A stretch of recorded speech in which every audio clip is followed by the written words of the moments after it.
And first of all, I'll have to acknowledge that being in prison is not an easy thing. And prior to my coming in prison, I was a student. Though I was a student, I happened to have a fiancé somewhere. One time he just came. I was expectant by then 8 months. He just came into the house, started beating me up. And then by the time I asked, he threw a knife at me, which injured my right hand. And being a tempered person in self-defense, I took the knife and I stabbed him several times and he passed. Okay. Naturally, I'm a short-tempered person. So when he came, he first of all threw me. I knocked at the wall. So I injured my left knee. Then he took the knife. He threw it at me and it cut my hand.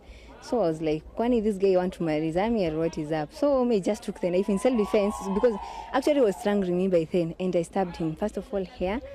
Then the next time it landed on his right side part. And several others. I was absolutely not in control of myself. Because I just remember the first thing, I just held my head like this. Then the first thing I saw was a 1 liter bottle of Coke, empty. So I just said, if I knock him with this, he won't feel pain. So I saw a stool there, I was like, no, this won't hurt him the way I want. So I just remember I just held my head like this. And when I turned around, I saw the knife.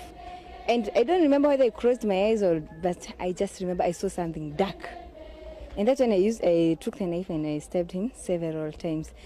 I just felt bad. Because actually this is a person I loved. First of all, I'm carrying his child.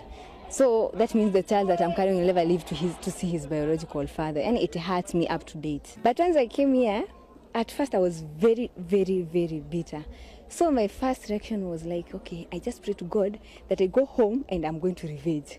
I used to say that I'm going home, join a cult, and then I'll just kill the whole of their family, all of them. But that year in December, there was a fellowship there in the remand, and I gave my life to Christ.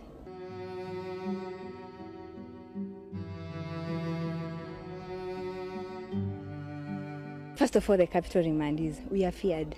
We are feared.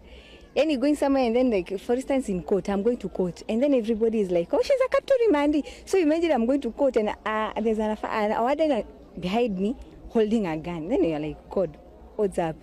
And it just feels bad. Being a capital remandee, it's hard. And then everybody sees you like the worst person ever. But being in prison generally is just hard. It's just hard. And more so, living in such a place where you just believe that everyone who is here is a criminal. And they don't realize that there are some of us who are here, they are not criminals, but we are victims.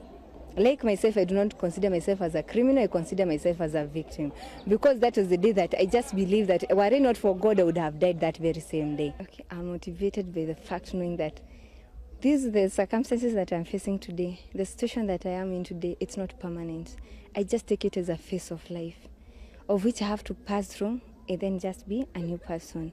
I feel like the way that you just mature from one stage to the other, I just believe that my coming to this place was purposed.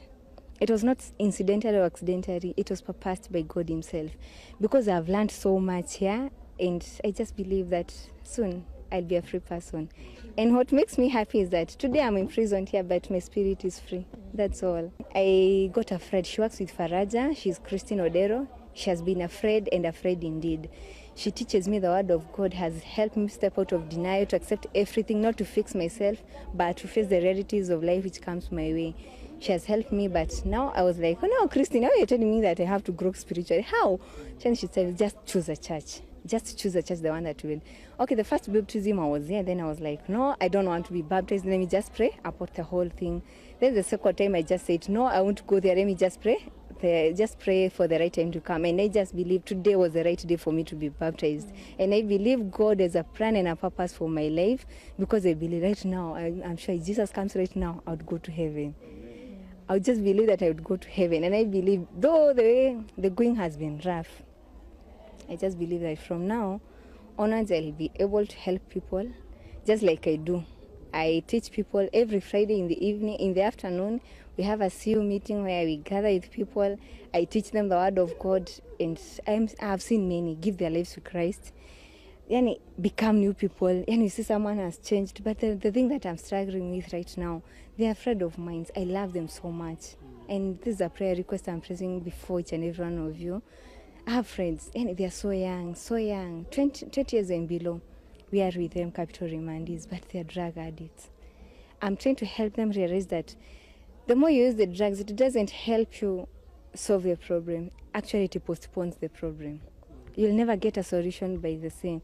Because fine, one day they'll get a roll of bang and then you just smoke it and you'll be high for the next 3 hours and so. But after that, the pain is still there, so fresh in you. What will you do about it? The only thing is to deal with it and just let God treat. You know, everybody's like, hey, wanakujanga tu jela